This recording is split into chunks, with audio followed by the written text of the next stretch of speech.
Now let's start with the case reported in 1971, Volume 1, the Supreme Court cases, page 85. Madhao Roa Scindia versus Union of India. Let's delve into the head notes.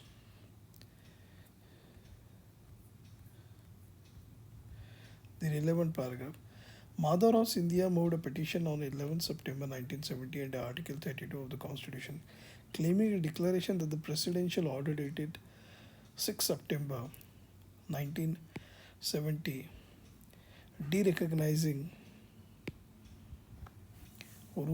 derecognizing the rulers was unconstitutional, ultra vires and void, and a direction of quashing that order, a declaration that the petitioner continues to be the ruler of Gwalior and to be entitled to the privy purse and personal rights and privileges according to him as ruler, a direction to the Union of India and to continue to pay the privy purse and to continue to recognize the rulership and personal rights of privileges of the petitioners and to implement observe the provisions of the covenant and the merger agreement. He claimed that in making the order, the president acted without the authority of law, that the order was made for collateral purposes, that by the order the rights guaranteed to the petitioner under Article 14, 19 and 31 of the constitutions were infringed. The petition was later amended with the leave of the court. It was claimed that the order also infringed the guarantee under Article 21. The Union of India by the affidavit contained inter alia that the petition was not maintainable because the source of the right to receive privy purse and to be accorded the privilege claimed were political agreements, and the privy purse was in the nature of political pension. The Article 291 did not impose any obligation upon the Union to pay privy purse, and that Article 291 and 360 of the Constitution did not invest the petitioners and the rulers with the enforceable right that recognition of the rulers under the Article 366(22) was a matter of state policy, and the President was competent to pass the order dated 6 September 1970. That the order was not made for collateral purposes as alleged, and that the order the guarantee under 14, 19, 1F and 31 of the article was not infringed. Per Justice J.C. Shah, S.M. Sikri, J.M. Shelat, V.M. Bhargav, C.A. Vedalingam, A.N. Grover and Justice Dua, the majority judgment.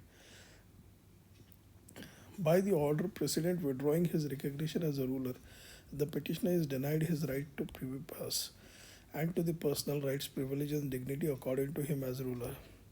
He is also denied the benefit of exemption from liability to pay income tax under Section 10, 1A of the Income Tax Act, wealth tax under Section 5(1), and gift tax, and the exemption from liability to pay duty under the Sea Custom Act, which remains operative under the Customs Act. He is also deprived of the statutory protection that he shall not be sued without the consent of the central government under Section 87B of the CPC, and that the cognizance of an offence alleged to have been committed by him shall not be taken by any court without the previous sanction under Section 197A of the CRPC, and the petitioner is also entitled to management and administration of the Ganga Jali Fund Trust. By this order, 22 of 1961, the President recognized the petitioner as ruler of Gwalior. If the order of the President is without the authority of law, as the petitioner contends, there is a clear infringement of the guarantee of fundamental right in Article 19(1) of 21 and 30. It is unnecessary in view to deal with the plea of the rulership is property, and order of the President deprives the petitioner of that property without authority of law. Validity of the order of President is challenged on the ground that the President has no power to withdraw the recognition of a ruler. Once recognized, the exercise of the power to withdraw recognition, assuming that the President has such power, is coupled with the duty to recognize his successor, and the order without recognizing a successor is invalid. The order of the President derecognizing all the rulers en masse amounted to arbitrary exercise of the power, and in any event the order made for collateral purpose, that is to give effect to the policy of the government after the government was unable to secure the requisite majority in the Parliament to the Constitution Amendment Bill. Whether Parliament may by constitutional amendment abolish the rights and privileges accorded to the rulers is not and cannot be debated in this petition. As for as for no such constitutional amendment has been made. Constitutional mechanism in a democratic polity does not contemplate existence of any function which cause the citizens be designated as political, and orders made in exercise whereof are liable to be tested for their validity before the lawfully constituted court. As to paramountcy, whether it lapsed or not, it is relevant to note that the Cabinet Mission issued a memorandum on May 12, 1946 in regard to the state treaties and to paramountcy. It affirmed that the rights of the states which followed their relationship with the crown will no longer exist, and the rights surrendered by the state to the paramount power will revert to the state. The void caused by the lapse of paramountcy, it was said, may be filled in either by the state entering into a federal relationship with the successor government or the government in British India, or by entering into a particular arrangement with it or them. On May 1946, the Cabinet Mission announced its plan for the entry of the states into the proposed Union of India. They simultaneously declared that paramountcy of the British Crown could not be retained nor transferred to the new government. Paramountcy meant those powers which the British authorities, by might of arms and in disregard of the sovereignty and authority of the state, chose to exercise. But that paramountcy lapsed with the Indian Independence Act 1947. It is difficult to conceive of the government of a democratic republic exercising against its citizen paramountcy claimed to be inherited from the imperial power. The power and authority which the Union may exercise against its citizens, even aliens, springs from and are strictly circumscribed by the Constitution. Special recognition was given to the status of princes and to their rights and abolition of union, and for the purpose Article 366.15, 366.22, 291 were incorporated in the Constitution. The political development, the history of negotiation, the assurances given by the leading statesmen, and the terms of the covenant and agreement too do not support the argument that the parties were entering into a solemn undertaking intended to be a temporary and liable to be set aside at not by the unilateral act of the Union Government, Union of India. In form of Article 366.22, a definition clause, it invests the President with the authority to recognize a person as a ruler. Granting that under Article 366.22, the President may withdraw the recognition of a person as a ruler, the power to nullify important provisions of the Constitution does not flow from that clause. The power to recognize a ruler may be exercised in the case of first recognition only in favor of his successor, having regard to the customs and law governing the state. If the ruler dies or becomes incapable of functioning, or his recognition is withdrawn by the use of the expression for the time being in clause 22 of the Article 366, the President is not invested with the authority to accord a temporary recognition to a ruler, nor with the authority to recognize or not to recognize a ruler arbitrarily. The expression predicates that there shall be a ruler of Indian state, and if the first recognized ruler dies or ceases to be a ruler, a successor shall be appointed, and there shall not be more rulers than one at a given time. By express injunction in Article 53 of the Constitution, the executive power vested in the President is directed to be exercised in accordance with the Constitution. That power is intended to be exercised in aid and not to destroy the constitutional institutions. An order merely derecognizing a ruler without providing for continuation and institution of a rulership, which is an integral part of the constitutional scheme is therefore plainly illegal. Clause A of Article 291 clearly raises an obligation on the Union to pay the Privy Purse. Under the general law relating to transfer of property, a charge does not give rise to a right in rem. The right charge does not give a rise to a right in rem. The right is, however, more a mere personal obligation, and it is just ad rem, a right to payment out of the property specified. A charge gives a right to payment out of a specific fund or the property, and a right to prior payment, but it does not create a right in rem in the fund or the property. A charge therefore gives rise to a right to receive payment out of the specified fund or property in preference over others. In absence of clear indication to the contrary, it would be difficult to hold that the expression charge used in the context of a financial matters of the state has a different meaning. Article 291 clauses A and B, read with Article 112, 13, and 14, are parts of single scheme. They contemplate that privy purse shall be included in a financial statement as charge upon the consolidated fund. It shall be beyond the voting powers of the Parliament. Its destination shall not be altered. It shall be paid to the ruler after the appropriation bill is passed, and when paid, it shall be free from liability to pay tax on income. This is an integrated process and cannot be interrupted without dislocating the constitutional mechanism. After the Constitution, the obligation to pay the privy purse rested upon the Union of India, not because it was inherited from the Dominion of India, but because the constitutional mandate under Article 291. The source of the obligation was Article 291 and not the covenants and the agreements. There can be no act of state by a state against there can be no act of a state by a state against its own citizens.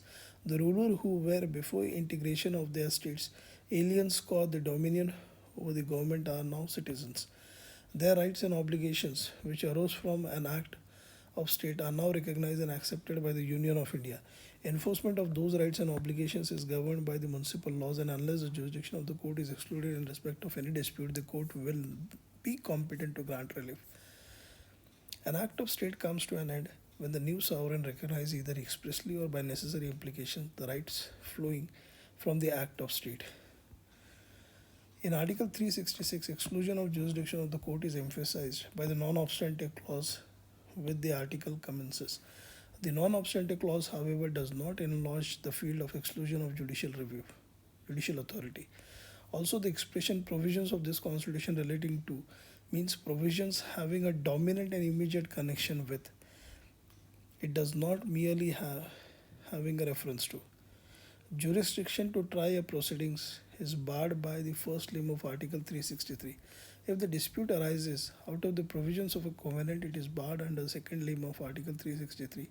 If the court holds that the dispute is with respect to a right arising out of the provisions of the Constitution relating to respect of a right arising from the provision of Constitution relating to covenant, a dispute that an order of an executive body is authorized or a legislative measure is ultra vires is not one arising of the covenant under the first limb of Article 363, merely because the order of the measure violates the rights of the citizens which but for the act for measure were not in question. The dispute in such a case relates to the validity of the act or the wires of the measures.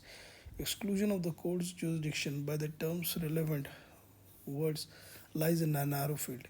If the constitutional provisions relating to a covenant is the source of the right claimed to accrue or liability claimed to arise, then clearly under the second limb of the jurisdiction of the court to entertain dispute arising with the respect of the right or the obligation is barred. The source of the right to receive privy purse is for reasons already stated constitutional mandate. It is not in the covenant. Reference to the covenant in Article 291 merely identifies the sum payable as privy purse. It does not make any Article 291 or provisions relating to the covenant. A dispute as to right to receive privy purse is therefore not a dispute arising of the covenant within the first limb of Article 363, nor it is a dispute with regard to the right accruing the obligation arising out of provisions of Constitution relating to covenant. Article 366(22) is a provision relating to recognition of rulers. A reference to the covenant or the agreement of the nature mentioned in Article 291 is for determining who may be recognized as ruler. Because of that reference, the provision enacted with the object of conferring authority upon the President to recognize a ruler will not be deemed one relating to the covenant or agreement. Therefore, the courts have jurisdiction to interpret and to determine the true meaning of Article 366, 22, 291, 362, 363. The bar to jurisdiction of the court by Article 363 is a limited bar. It does not arise merely because the Union of India sets up the plea that the dispute falling within Article 363 is raised. But since the right to a privy purse arises under Article 291 of the dispute, in respect of which does not fall within either the clause, the jurisdiction of the court is not excluded. Again, the jurisdiction of the court is not excluded in respect of disputes relating to personal rights and privileges which are granted by the statute so long as they remain in operation. Besides, power of this court under Article 32 or of the High Court under Article 266 cannot be bypassed under a claim that the President has exercised political powers. It is unnecessary to express a new opinion on the plea that the order was made for collateral purposes. So, what is important is that Privy Purse order was made for collateral purpose and therefore it was set aside. A writ will therefore issue declaring the order made by the President on the September 6 de-recognize the ruler is an illegal and that account of inoperative the petitioner will be entitled to all pre-existing rights and privileges including the right to privy purse. As if the order has not been made, the petitioner will get the cost of this petition. Justice Hidayatullah concurring. So the conquering judgment of Justice Hidayatullah. When the constitution came, paramountcy had already lapsed. The source of the origin of paramountcy of the crown was not the treaties, sanads, or agreement. When paramountcy lapsed, it did not fall on the shoulders of the Indian government. There can be no paramountcy against a citizen of India. The rulers are citizens of India, albeit with some privileges and privy purses, which other citizens do not get. An act of state is not available against a citizen. An act of state is a sovereign act which is neither grounded on law nor does it pretend to do so. It is as catastrophic change constituting a new departure. In civil commotion or even in war or peace, the state cannot act catastrophically outside the ordinary law, and there is legal remedy for its wrongful acts against its own subjects or even friendly alien within the state. The contention that the covenants and agreement created imperfect obligation is irrelevant and untenable. The covenants cannot be said to create imperfect obligations since the Constitution takes the matter into itself and gives them its own guarantees. The individual rights and obligations, no doubt, originally flowed from a contract between the high contracting parties and might have created a vinculum juris in favor of third parties. But the Constitution having granted rights and created corresponding obligations, those rights and obligations are enforceable in our courts. A recognition of rights by law or otherwise makes them justiciable. The charge of malified action in this connection can only mean want of good faith. Good faith means a thing which is in fact done honestly, whether it is done negligently or not. For the act wanting in good faith, there should be a pleading of collateral fact. Further, it is not open for the court to probe the reasons for the decision of precedent. The obligation to recognize a ruler is bound up with the other guarantees contained in Article 291 and 362. The definition in Article 362 is merely a key to find a particular ruler. The withdrawal of recognition from all the rulers renders the guarantees as also relevant articles of the Constitution inoperative. The action of the President has an indirect effect not only on abrogating these articles but also on rendering certain provisions of income tax, wealth tax, gift tax, and codes of civil criminal procedure etc. completely odious. Executive action can never be allowed to have that effect unless the power is explicitly conferred. The intention of Article 366 is exactly converse of what the Union government understands it to be. The power of President was wholly outside Article 366(22). However wide that power, it does not extend to withdrawing recognition of all the rulers at a midnight order. The president was incompetent to do so. Therefore, his act must be treated as nullity. The question is independent of Article 363 and no hearing upon the covenant, etc. The rulers are citizens of India. The liability of government to pay privy purse is a debt which is property. When the debt becomes a judgment debt, the reason by reason of decree by a court, it was held by the American judge that outstanding uncollected account which is the property. It is clear that privy purse would be property. As soon as Appropriation Act is passed, there is established a credit debt and the outstanding privy purse becomes the property of the ruler in the hands of government. It is also a sum amount payable to the ruler and therefore creates a right in him to demand it. The words of the article shall be charged on the paid out of etc. The article makes the payment obligatory.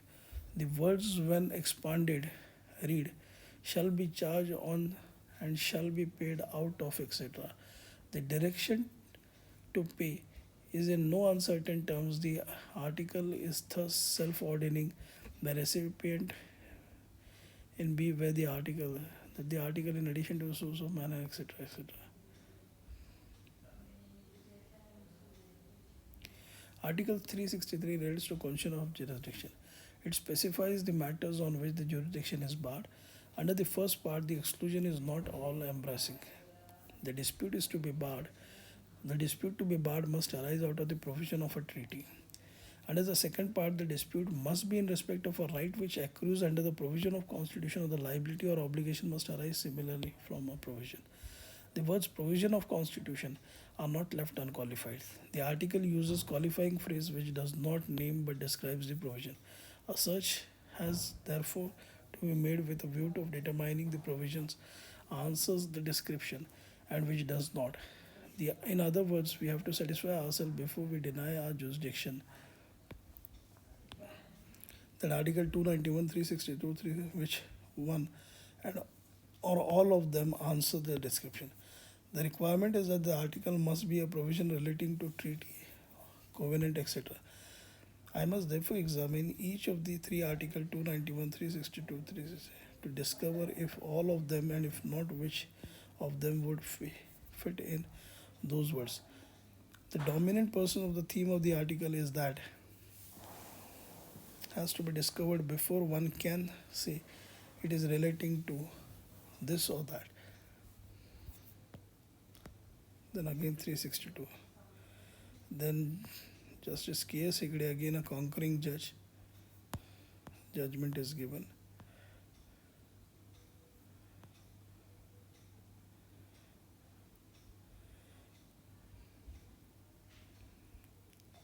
Then Balaji versus State of Mysore. A breach of constitutional provision, even if made to further a popular cause, is bound to be a dangerous precedent. Every contravention of the letter of spirit of constitution is bound to have a chain reaction. For that reasons also the impugn order must be held to be ultra vires.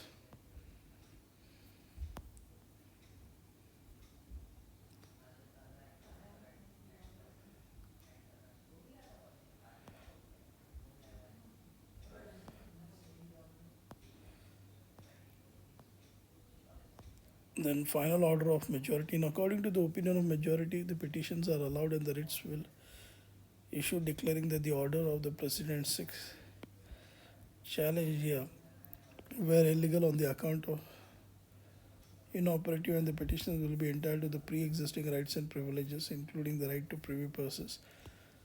As if the order has not been made, the petitioner will get the cost of petitions, one hearing fee of the petition in which the petitioners have appealed through the same council.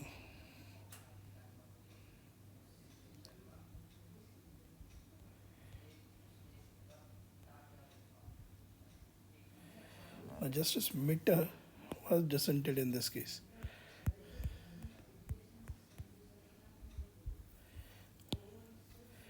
And his endnotes are published separately.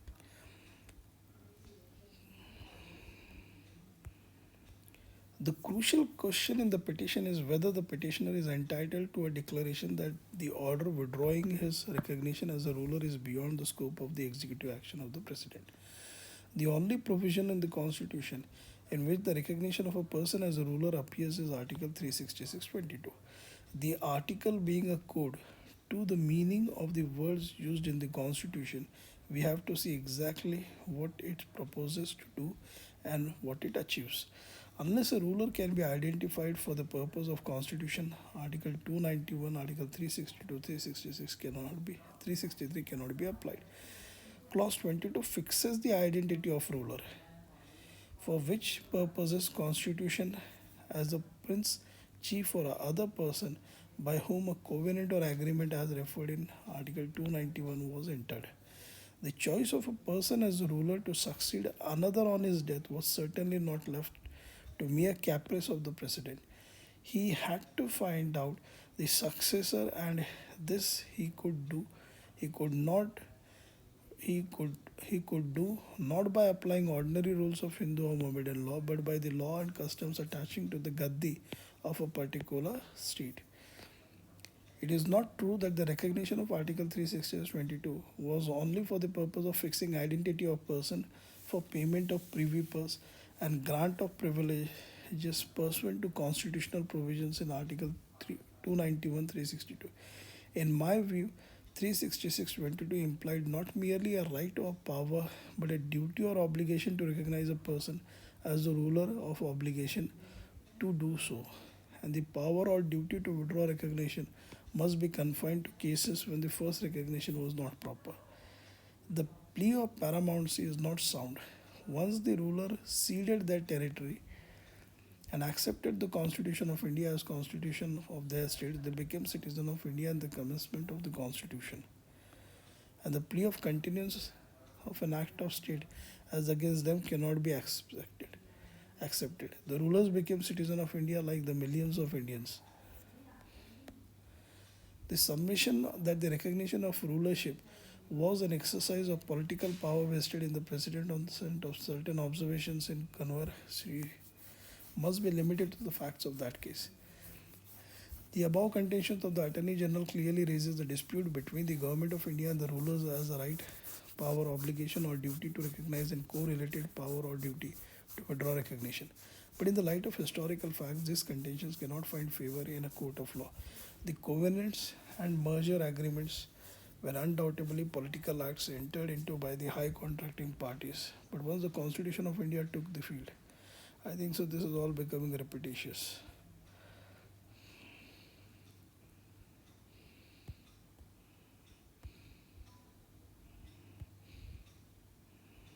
Head note for Justice Ray. I think so even Justice Ray.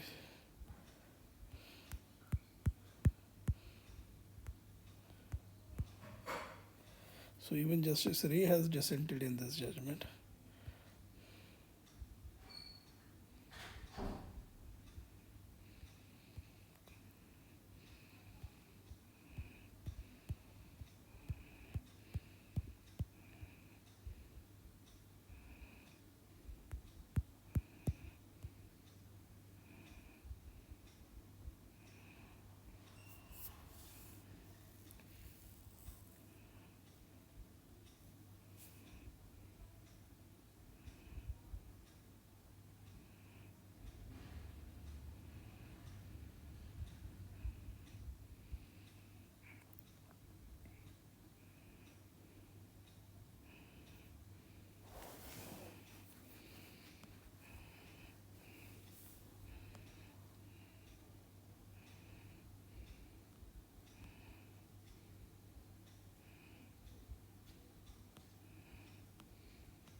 Editorial comment.